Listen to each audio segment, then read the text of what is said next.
it's one thing that a conference has one 25-win team.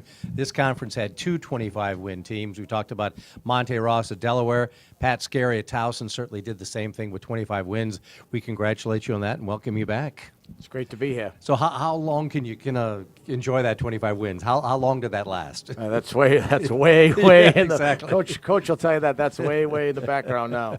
And, of course, the two-time CAA Player of the Year was Jarrell Benneman, who has graduated now working, playing for the Denver Nuggets. You miss a lot with him and some other players that have left.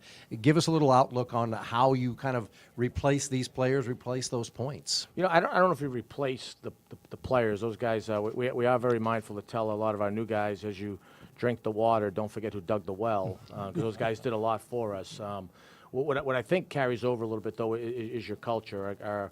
We fully expect to be very good defensively and on the backboards if we're going to have the type of year that we think we're going to have. And that's really where we've been good the last couple of years. And then we've got to take care of the ball. I thought we made a big jump last year, mostly because of the play of Mike Burwell at the point guard for us. So those are the things we're hopping on. I will tell you, it's the deepest group we've had and the best chemistry we've had. Now, how that shakes out, late game situation, experience, some of that stuff remains to be seen. You know, I've told you this before, but I think you set the foundation your first year there. You played defense, you played hard, you played together. You did things that it takes to win, and when you got the players to put in those positions, they played that way, and that's what they've done in the last few years. Obviously, this year will be a lot of new ones. Tell us a little bit about some of these new players you got. Yeah, absolutely. We fully expect Walter Foster and Johnny Davis to make big jumps from their first to second year, and a lot of people didn't know Foster was hurt, Coach, last year. He had surgery the day after the season ended on his foot, and he got back about 4 or 5 weeks ago, and so he'll be very good for us. And then Davis had mono, and he was our best rebounder per minute last year, and the reason we say that is Benjamin was the second best rebounder in the country, so he was in pretty good company. And we signed 4 freshmen. A couple of them are going to play. How much and who, too early to tell yet. But then we added some guys late. We had the kid A.J. Astroff sitting out from Vanderbilt. 6'5", 6'6" wing. He'll be our best perimeter defender. We have a 6'10" kid named Alex Gorilovic, who was obviously part of a really good culture at Dayton. They were in the Elite Eight last year. Bright kid. He graduated in 3 years. Was a member of the French national team. So can really shoot the ball, really play in the post. He's 6'10", 245. So expecting big things from him.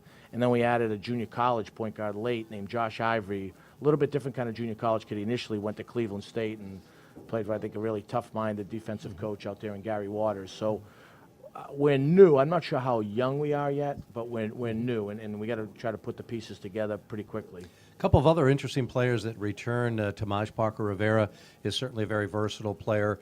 And for McGlynn, a terrific shooter. And I know that when you went to the College Invitational Tournament in the postseason, really had some good games for you. Has his confidence kind of carried over from those performances? What Coach was just talking about, I don't know if his confidence has ever wavered, good, bad, or indifferently. He's had a good offseason. And he averaged 10 a game and was 4th in the country in free throw percentage. So, but what he's got to do for us is now become not just a weapon, but a complete player. I think he's capable of doing that. He obviously started most of the year. And T.J. Parker-Rivera will have a very good year. He's improved dramatically. He'll also slide back to the 4th spot. He was kind of out of position the last couple of years. So we're bigger than we've been. We feel like this is a chance to have the best rebounding team we've had. Which says something with Jarrell Benneman as good as he was, yeah. You know, I told you beforehand, McGlynn should be a pro golfer because he has a very short memory, but he truly is a good shooter, and I think he, along with some of the other guys, will have to accept new roles because Benneman did so much for the rest of your players. He made everybody else better. So everybody's got to step in a new role, I would think, this year. Yeah, they do, but also be mindful, like, they're not Jarrell. They've got to be who they are, and that's something I think where – that's a daily ongoing process, and it's like even with TJ, he's been our best. Even though Jarrell, no disrespect to Jarrell, he's my guy. I love him. He did a lot for us. We used to kid him all the time. He made like the all-defensive team the last couple of years. TJ guarded the other team's best forward every night. He needs to continue to do that for us. Just because your role increases a little bit offensively, it cannot decrease, defensively. You had a great inaugural season in the CQ Arena.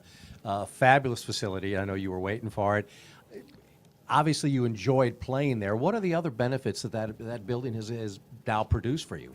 Yeah, recruiting-wise, it's been a big help. And obviously, I think our fan base is starting to grow, and it's what Division I basketball is supposed to be like. So when people come in the venue there, really, really pleasantly surprised how nice it is. So, it does beat the old facility. You guys will be happy to know we have a second court now in the Towson Center, so it's becoming a really nice quasi-practice facility for us. Very nice. You know, the people of Baltimore have always been good basketball fans, and I think you hear more and more people talking about Towson right now.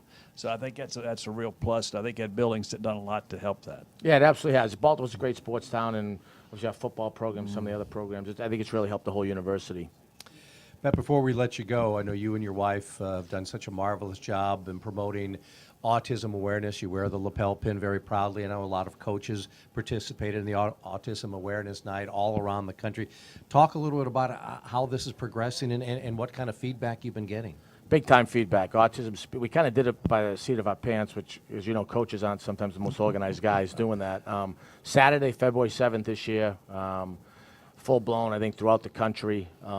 My wife does a lot more with it than me. I try to finagle our use of coaching and media to bring awareness to it. But Saturday, February 7th, we'll have our game, and we're expecting every school that plays that day in the country will have the pin and bring some awareness to something which is pretty serious. Well, congratulations on that, and we are happy to participate in that. Remember, February 7th, and I'm sure you can find more information on caasports.com. Pat, thank you very much. We look forward to working with you again this year. Thanks, guys. Pat Skerry, the head men's basketball coach at Towson University.